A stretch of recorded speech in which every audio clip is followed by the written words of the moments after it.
मशरिक़ से मग़रिब तक, जनूब से शिमाल तक, जिस खित्ते दुनिया के जिस जहत में देखोगे, जुलूस, जलसे, महफिलें, असर क्यों नहीं हुआ आज तक?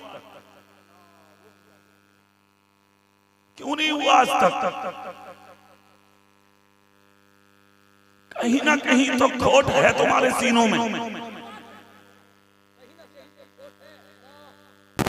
भी शामिल हूं उनमें, आप भी शामिल हैं, सब हैं उनमें।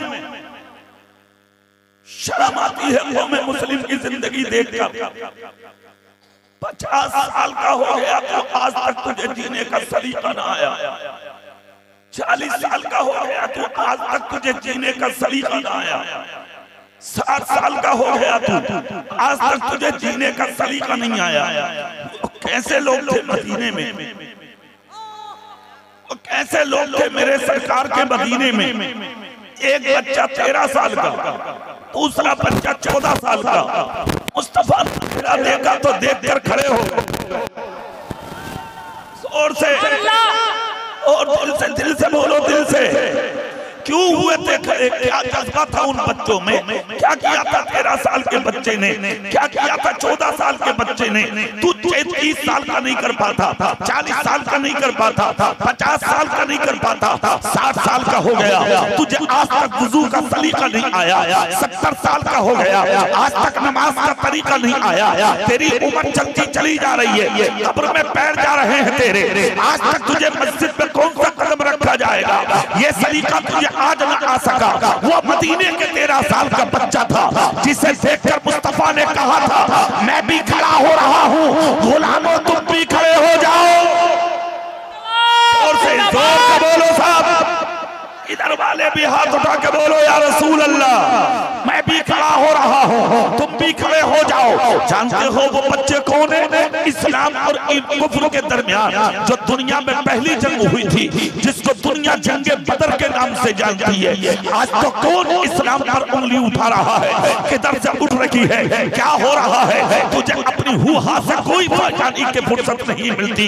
बस दलाली करो, बस हराम कमाओ, बस चोरियां करो, बस गुंडागर्दी करो, बस दौलत कमाओ, बस शोहरत कमाओ, बस माल कमा लो, एयर कंडीशन मकान बना लो, इसी का नाम जिंदगी है। अच्छी कार खरीद लो, इसी का नाम जिंदगी है। 5000 का जूता पहन लो, इसी का नाम जिंदगी है। 10,000 का लिबास पहन लो, इसी का नाम जिंदगी है। कितने बड़े पागल हो गए हो तुमने लिबास अच्छा पहनना, गाड़ी इकट्ठा करना, मकान बनाना, इसी को अपनी जिंदगी समझ लिया। ना ना, असली जिंदगी कौन सी है? खुदा की कसम, एक जनाजा उठा था मुस्तफा के मदीने में। सारी जमात ने कहा, आका आज मोहल्ले का गरीब मर गया। तो मुस्तफा बोले, ना, जिसको तुम गरीब समझते हो वो गरीब नहीं है, वो मदीने का बड़ा अमीर है। अर्ज करते हैं, आका झोपड़ी में रहते थे, 3-3 दिन के फाके करते थे, पाँव में जूती न मिलती थी, फटा कुर्ता पहनते थे। मुस्तफा बोले, ये तुम्हारी नजर है, मेरी नजर ये है, जिसको मदीने का अमीर देखना हो, वो जिसका जनाजा जा रहा है उस मर्द कलंदर का चेहरा देखना। नारे तकबीर, नारे रिसालत, किरदारे मुस्तफा, सीरते मुस्तफा। सुभान अल्लाह। अब इधर देखें आप, चेहरा मेरी तरफ करें, वो 14 साल का और 13 साल का बच्चा। इस्लाम की पहली जंग है, कुफ्र और ईमान के दरमियान। बद्र में उतर गए। कहाँ उतर गए बोलो? मैदान बद्र में। तेरा बेटा मस्जिद में भी नहीं जाता, हाँ तेरा बेटा मदरसे नहीं जाता, तेरा बेटा कहाँ जाएगा? खेल में, तमाशे में, गुंडागर्दी में, ताशबाजी में, शराब नोशी में। इसलिए कि तुम खुद ऐसे थे ना, तुम्हारा जिक्र नबी में कभी दिल ना लगा, मुस्तफा के जलसों में कभी दिल ना लगा, मस्जिद मदरसों में कभी दिल ना लगा, खानकाहों में कभी दिल ना लगा। हबीब मिल्लत आए, तुझे पास बैठने की फुर्सत ना मिली। हुजूर नजमुद्दीन सदरुल फाजिल का पोता आया, तुझे मुसाफा करने तक का तरीका ना हासिल हुआ, फिर कहते हो मौलाना हम तो मिट गए, हम तो मर गए, हम तो तबाह हो गए, हुकूमत मेरे खिलाफ, मुल्क मेरे खिलाफ, माहौल मेरे खिलाफ, प्रशासन मेरे खिलाफ, शासन मेरे खिलाफ। मैं तो कहता हूँ अरे जितने बड़े वाले हो तुम अब तक मिट जाते, अब तक बर्बाद हो जाते, अब तक जमीन में दाखिल हो जाते। अरे किसी का सदका है जो तुम्हें बचाए हुए है। जब जब तुम पर कोई मुश्किल आने वाली होती है तो कभी बगदाद में गौसे आजम बन के रोक लेता है, कोई अजमेर में मोइनुद्दीन बन के रोक लेता है, कोई कलगर में अलाउद्दीन बन के रोक लेता है, कोई दिल्ली में निजामुद्दीन बन के रोक लेता है, कोई मुरादाबाद में सदुल्ला फाजिल बन के रोक लेता है, कोई पीलीभीत में शाजी मोहम्मद शेर बन के रोक लेता है, तो कोई देवा में वारिस बन के रोक लेता है, कोई मकलपुर में बदियुद्दीन बन के रोक लेता है, कोई बरेली में आला हजरत बन के रोक लेता है, हुज्जतुल इस्लाम बन के रोक लेता है, मुफ्ती आजम बन के रोक लेता है, मेरा पीर ताजुश शरिया बन के रोक लेता है, तो कोई मुजाहिदे मिल्लत बन के रोक लेता है, तो कोई उनका नवासा हबीबे मिल्लत बन के रोक लेता है।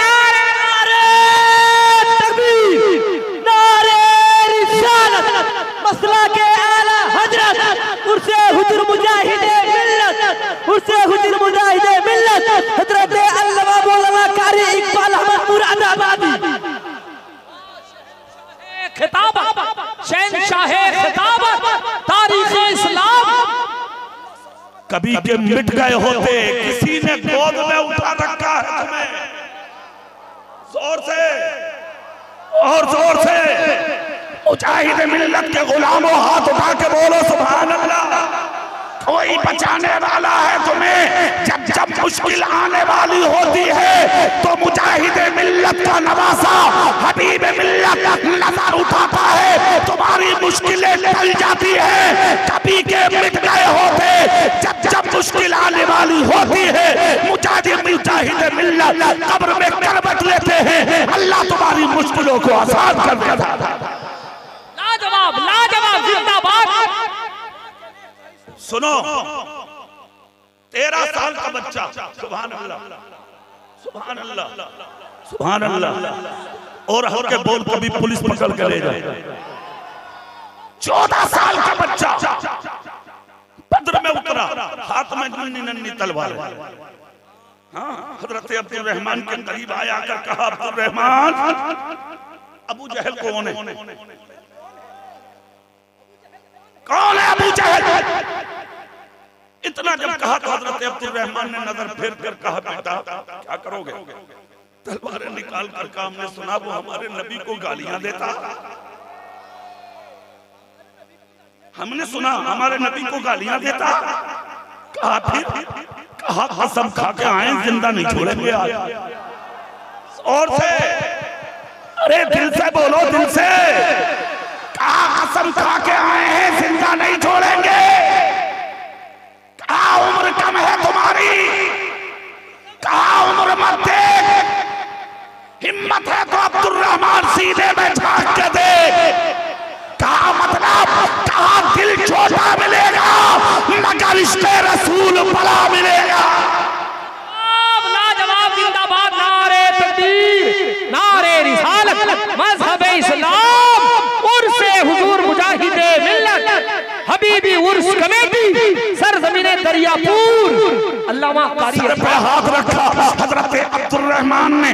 कहा किसके बेटे हो? कहा ये मत पूछो। कहा किसके पोते हो? कहा ये मत पूछो। कहां से आए हो? कहा ये मत पूछो। कहा फिर क्या पूछूं? कहा ये पूछो कि हम हैं कौन। जोर से जोर से। तुम्हारी पहचान तुम्हारी बिरादरी है। मैं तेली हूँ, मैं सैफी हूँ, मैं अंसारी हूँ, मैं जुलाहा हूँ, मैं पठान हूँ, मैं खासाब हूँ, मैं नंबरदार हूँ, मैं मुखिया हूँ, मैं फला हूँ, मैं फला हूँ। इन बिरादरियों ने तुम्हें बर्बाद कर डाला, तुम्हें तबाह कर डाला। बीच में दीवार खड़ी हो गई, आपस में खला हो गया, इसीलिए मर गए तुम। ये ऊंचा है, ये नीचा है, ये छोटा है, ये बड़ा है, मैं दौलत वाला, ये गरीब है। इसी दीवार को आज से 1500 साल पहले तुम्हारे नबी ने मक्के में पैदा होकर तोड़ा था।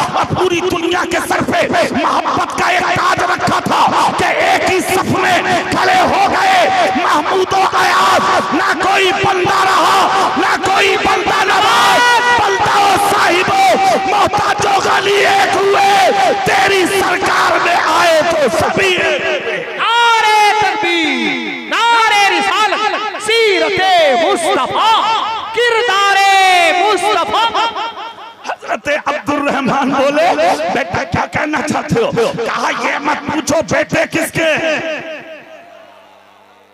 ये पूछो कौन है हम, पहचान देख अपनी। तुम बिरादरियों में हो, फला मोहल्ला इस बिरादरी का, फला उसका रे, और तो और मस्जिदें बढ़ गई तुम्हारी, हाँ मदरसे बढ़ गए, खानकाहें बढ़ गई, दीवारें हो गई, बिरादरियां बढ़ गई, बाप फला के साथ भाई फला के साथ। कुरान भूल गए तुम। कुरान क्या कहता? या अय्युहन नासु इन्ना खलकनाकुम मिन ज़करिन व उन्सा व जअलनाकुम शुऊबन व क़बाइला लिताअरफू इन्ना अक्रमकुम इंदल्लाहि अत्क़ाकुम। ए इंसान, तुझको एक ही मुज़क्कर एक ही मुअन्नस से पैदा किया गया, यानी एक ही मर्द से एक ही औरत से पैदा किया गया। खानदानों में, कबीलों में, गिरोह में तुमको इसलिए रखा गया लिताअरफू, ताकि तेरी पहचान हो सके। अब तुम में ऊंचा कौन है, नीचा कौन है, बड़ा कौन है, छोटा कौन है? तो कुरान कहता है इन्ना अक्रमकुम इंदल्लाहि अत्क़ाकुम, जो जितना बड़ा मुत्तकी होगा वो इतना ही बड़ा ऊंचा होगा। लाजवाब लाजवाब। यहाँ इज्जतें मकान बना के नहीं मिलती, दुकान बना के नहीं मिलती, कारें खरीद के नहीं मिलती, लिबास पहन के नहीं मिलती। यहाँ जो इज्जतें मिलती है वो तक़वे की वजह से मिलती है, सजदों की वजह से मिलती है। जवाब बहुत अच्छे। वाह। 13 साल का बच्चा और एक 14 साल का बच्चा, जोर से उससे मुजाहिद मिल्लत में आने वालों झूम के, अब्दुर्रहमान ये मत पूछ बेटे किसके हैं, ये पूछ हम कौन है। अब्दुर्रहमान ने सच कहा, चेहरे पे मुस्कुराहट आई, कहा बेटा कौन हो? कहा नबी के आशिक। जोर से, दिल से बोलो, दिल से। कहा मतलब गर्दन झुका के बोले मुसलमान है। आगे मत पूछो, ये बताओ अबू जहल कौन है। उंगली का इशारा किया अब्दुर्रहमान ने। हजरत अब्दुर्रहमान बोले शहजादो देखो वो बहुत बड़ा है, चारों तरफ फौज रहती है, तलवारें रहती हैं, नेज़े रहते हैं, भाले रहते हैं, बेटा महकम है तुम्हारे, क्या करोगे? इतना जब कहा तो 13 साल वाला बोला चंद मिनट लगेंगे, खबर अभी सुनवाएंगे। अच्छा कहा? हाँ, तारीख बताती है बद्र की। इशारा किया हजरत अब्दुर्रहमान ने, कहा सामने वाली पहाड़ी पर देखो। कहा क्या? कहा देखो वो कुछ घोड़े पर बैठा है, जिसके घोड़े के 2 पैर आ गए हैं और 2 यानी के पहाड़ी के सामने वाली ऊंचाई पर है, 2 नीचे है आगे, बीच में ऊपर जो बैठा हुआ है वो घोड़े पर झुका हुआ वही अबू जहल है। कहा अच्छा। हजरत अब्दुर्रहमान कहते हैं बिजली क्या चमकेगी, इतनी तेजी से बच्चे चमके, अबू जहल पर उतरे, चंद मिनट में जाके अबू जहल को कत्ल करके घोड़े से नीचे डाल दिया। लाजवाब। नारे तकबीर, नारे रिसालत, आशिकाने मुस्तफा। घोड़े से नीचे डाले और भागते भागते हजरत अब्दुर्रहमान को तलवारें दिखाई। कहा यकीन न आवे तो तलवारों पर देख, ये जो खून है ये नबी के दुश्मन के गले का खून है, हमने कत्ल कर दिया, हमने मार दिया। 13 और 14 साल के बच्चे कत्ल करके जब वापस आए तो सहाबा ने पकड़ के पूछा कसम खा के बता दो ये ताकत कहां से आई? तो 13 साल का बच्चा बोला ये ताकत मुस्तफा की मोहब्बत से आई। जिंदाबाद अल्लाह या रसूल, या अली, या अली। जिंदाबाद। तुम भी तो नबी के आशिक हो, तुम भी तो नबी के गुलाम हो, तुम भी तो मुस्तफा के दीवाने हो। जो कौम जलसा ना सुन सके, सुनो फिर क्या करेगी वो कौम। इसीलिए याद रखना, हालत अगर यही रही तुम्हारी दास तब तक भी ना होगी, मिट जाओगे तुम, बर्बाद और तबाह हो जाओगे तुम, तुम्हें बचाने वाला कोई ना होगा। जिस रास्तों जिस मंजिल से सफर कर रहे हो, ये तो करम है मुजाहिद मिल्लत का। और से ये तो करम है मुजाहिद मिल्लत का जो तुम्हें अपने सीने से आज तक लगाए हुए हैं। अरे यार, जो कौम अपने नबी का रास्ता छोड़ दे तो क्या वो कौम बच सकती है? वो कौम महफूज हो सकती है? अच्छा, तुम जितने उनसे मुजाहिद मिल्लत में बैठे हो, मुझे कसम खा के बताओ, क्या तुम्हें अपने दादा के दादा की कब्र का पता है? बोलो जोर से। अक्सर लोग ऐसे हैं इनको मालूम नहीं, दादा की बातें याद नहीं। अरे वो कौम दादा की बातें याद क्या करेगी जिससे बाप की बातें याद? वो कौम दादा की बात क्या याद करेगी जिसे अपनी बाप के बातें याद नहीं? क्या हुआ है भाई, समाना हो गया मुजाहिद मिल्लत को। जोर से। आज तक दुनिया नहीं भूल रही है मुजाहिद मिल्लत को। 50 साल के करीब होने के लिए चल दिए, मगर आज भी मुजाहिद मिल्लत की जिंदगी का एक एक कदम मुसलमानों के सीने की तख्ती पर लिखा हुआ। क्यों? क्या है वजह जो आज तक दुनिया मुजाहिद मिल्लत को नहीं भूल रही? लेके अरब से अजम तक, हिंदुस्तान से लेके मक्का मदीने तक, मक्के के हरम में जाओगे तो मुजाहिद मिल्लत का नाम, मदीने के हरम में जाओगे तो मुजाहिद मिल्लत का नाम। और मुजाहिद मिल्लत बिला वजह मुजाहिद थोड़ी है, किए है जिहाद। किस तरह के जिहाद? जमाना हो गया, आज तक किताबों में भी नक्श है जुमले, सीनों पे भी कंधा है जुमले। जिस दिन मुफ्ती आजम मक्का ने बुलाया था, सामने खड़े होकर कहा था, आप ही का नाम है हबीब?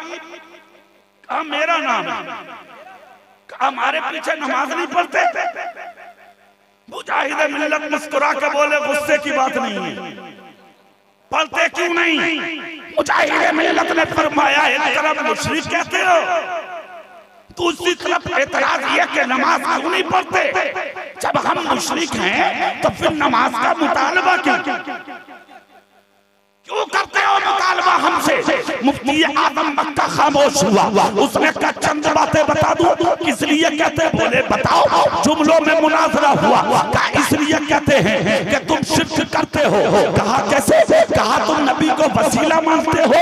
इतना जब कहा तो मुजाहिद मिल्लत बोले तो फिर थोड़ी देर बैठ जाओ। जोर से बोलो भाई, तुम भी मुजाहिद मिल्लत की महफिल में बैठे हो, हाथ उठा के मुजाहिद मिल्लत के नाम पे सुभान अल्लाह। मुफ्ती आजम मक्का को बैठा दिया। मुजाहिद मिल्लत बोले तुम बताओ वसीले की तारीफ क्या है? या मैं बताऊं वसीले की तारीफ क्या है? इतना जब कहा तो मुफ्ती आजम मक्का की पेशानी पे पसीना आ गया। कहा हम मानते हैं नमाज वसीला है और तुम मानते हो कि मुस्तफा वसीला है। तो मुजाहिद मिल्लत बोले सजदा करते हो? बोले हाँ। रुकू करते हो? बोले हाँ। क़याम करते हो? बोले हाँ। ज़कात देते हो? बोले हाँ। आता और जलसा करते हो? बोले हाँ। कहा एक सजदा ज़ोहर में तुमने भी किया, मैंने भी नमाज ज़ोहर पढ़ी, क्या सबूत है तुम्हारे पास कि तुम्हारी नमाज कबूल हो गई? मुफ्ती आजम मक्का बोला मौलाना साहब, मौलाना हबीब साहब हिंदी सुनो सुनो। कहा क्या सुनाना चाहते हो? कहा तुम तो जोहर की नमाज की बात करते हो, जिंदगी भर के सजदों का सबूत नहीं, कोई सबूत नहीं क्या कबूल हुआ क्या नहीं? कहा यह तुम्हारा वसीला है मुफ्ती साहब कि जिस वसीले पर तुम्हें यकीन नहीं, मगर हमारा वसीला सुन लो। मुफ्ती आजम मक्का बोला मतलब? कहा कसम खा के बोलो नबी कबूले बारगाहे इलाही है या नहीं? खुदा की बारगाह में हमारा रसूल मकबूल है कि नहीं? मुफ्ती बोला मौलाना हबीबुर रहमान कैसी बात करते हो? अरे नबी तो नबी के गुलाम भी मकबूल होते हैं। तो मुजाहिद मिल्लत बोले मसला हल हो गया। जिस इबादत को तुम वसीला बनाते हो उसकी कबूलियत का कोई सबूत नहीं, और जिसको हम वसीला बनाते हैं उसे हम भी मकबूल मानते हैं, उसे नबी के दुश्मन भी मकबूल मानते हैं। नारे तकबीर, नारे रिसालत, शाने हुजूर मुजाहिदे मिल्लत, फैजाने औलिया इकराम। अब यहाँ एक जुमला बोला था मुजाहिद मिल्लत, मैं बोल दूंगा, सुभान अल्लाह बोलेंगे। मुजाहिद मिल्लत बोले मुफ्ती आजम मक्का सुर, नमाज वसीला है, रोजा वसीला है, ज़कात वसीला है,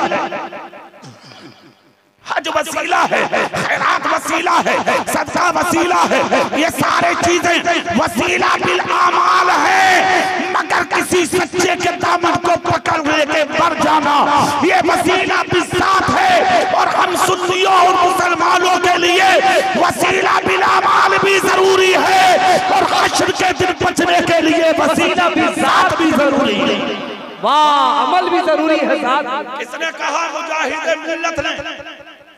जोर से बोलो। और अब चेहरा मेरी तरफ करके मुजाहिद मिल्लत की जिंदगी सुन लो। सुभान अल्लाह, जोर से बोलो, मैं सुना के जाऊंगा। हाथ उठा के कसम खा के जोर से बोलो, सुनो मुजाहिद मिल्लत की जिंदगी। ऐसे देख जाएगा तो नहीं।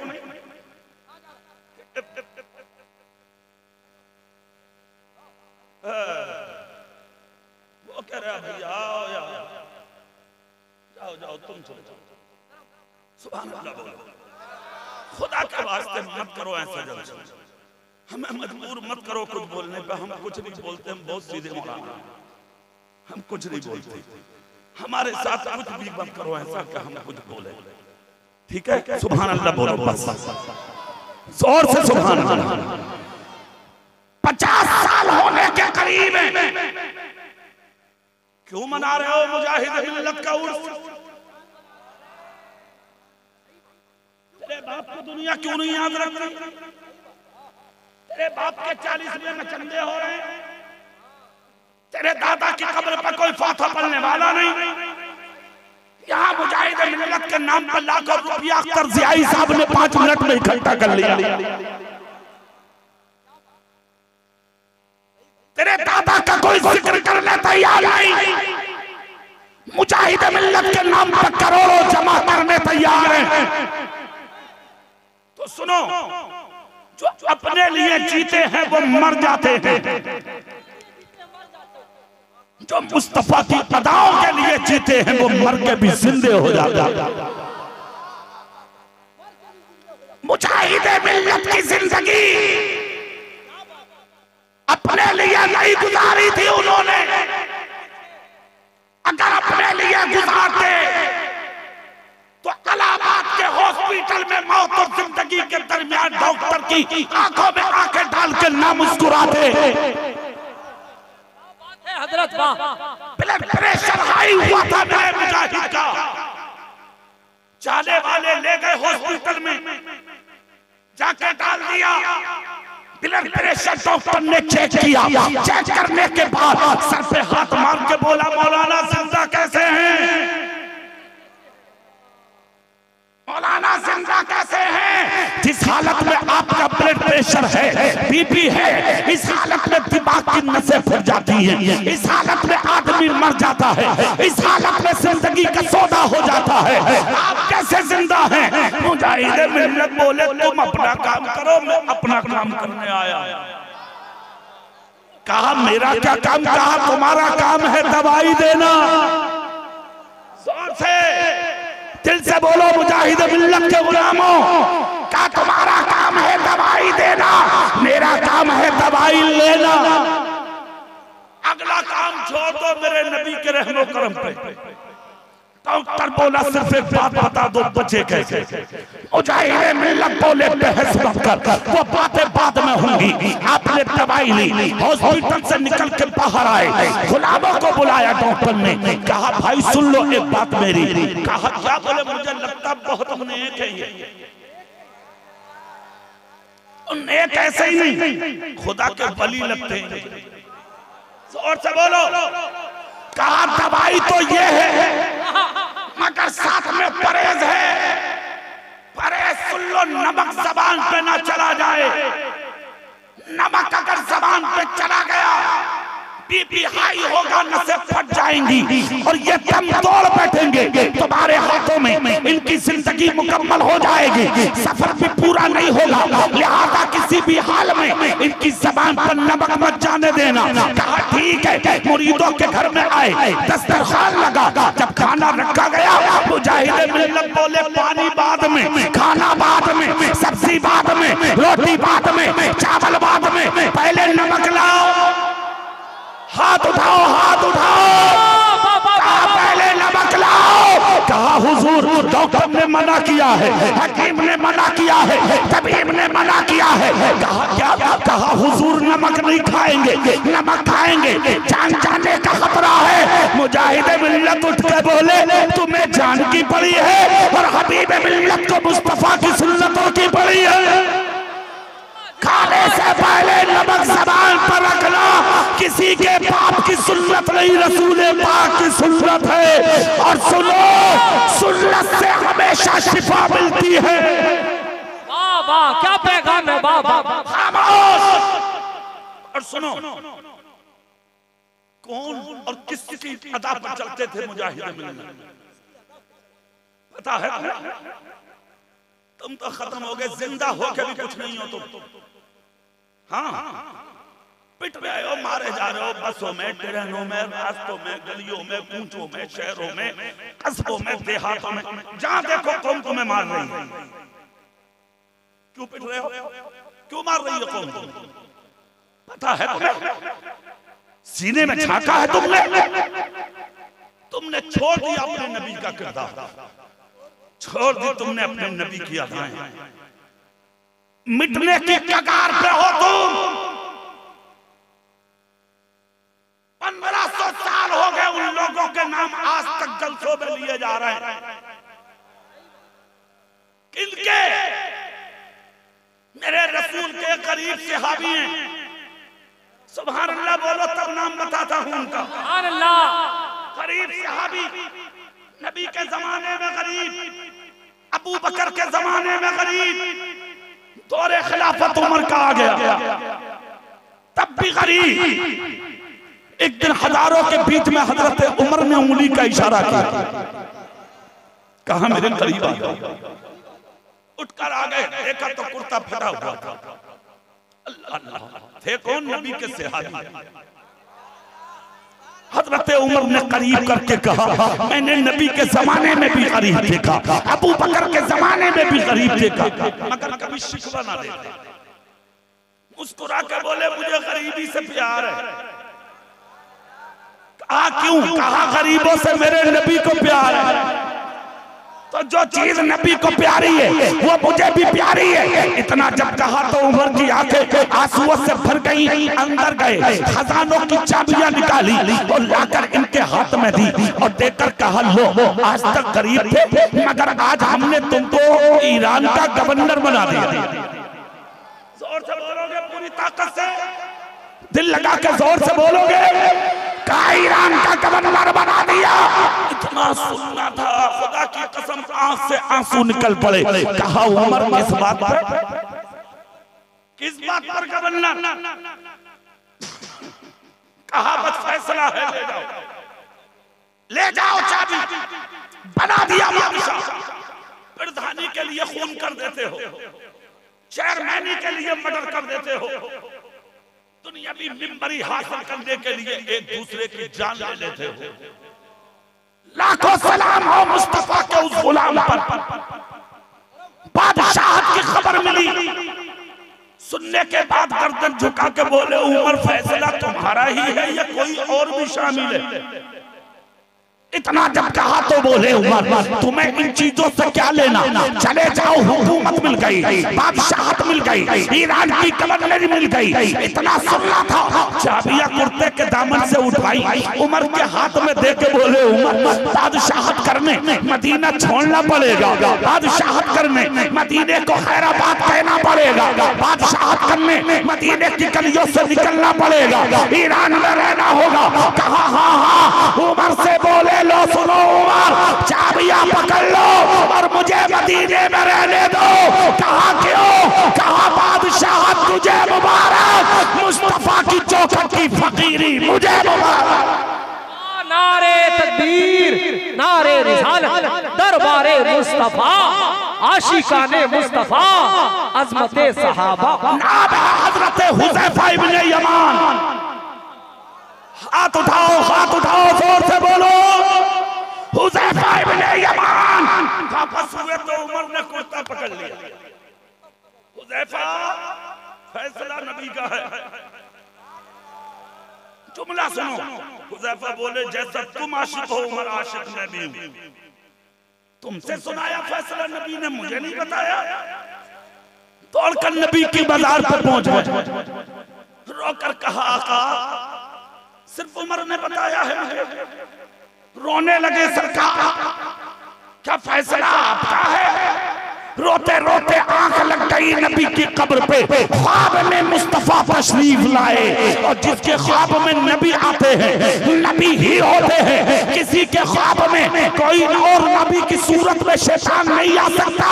जिसके ख्वाब में नबी आते हैं नबी ही होते हैं। आकर सच चूम कर कहा हुज़ैफा, फैसला उमर ने सुनाया है मगर बुज़्दा मैंने दिया है, चले जाओ। हुज़ैफा इब्ने यमान दौड़कर उठे, उमर की चौखट पे गए, जाके सलाम किया। कहा उमर अब तो चाबी।